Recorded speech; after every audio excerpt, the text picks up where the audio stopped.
Tehran has made its position clear. They want a deal. They believe a deal is reachable, and their position is that the best way forward for everyone is diplomacy. Of course, this is the third round of indirect negotiations between Tehran and Washington. The impression was, with the first two rounds, they were just kind of get the ball rolling. It was conceptual in nature, but certainly the stakes and expectations are higher for this third round of talks. And I think everyone watching wants to see something of substance, something tangible progress. And Tehran's position is tangible progress is possible. Their position is if Washington is worried about Iran making nuclear weapons, that they can address those concerns with an agreement. They're flexible, they say, with concessions.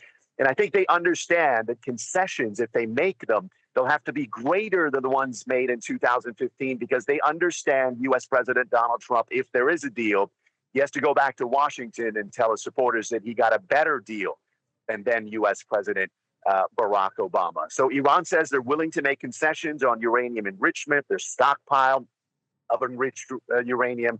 They're willing to accept rigorous inspections. What they say they're not flexible on, they're not willing to negotiate on, is their nuclear program, abandoning it, and their ballistic missile program, which is their major deterrent. So seemingly Tehran putting the ball in Washington, U.S. President Donald Trump's court. Will he accept these concessions in return for sanctions? We'll see.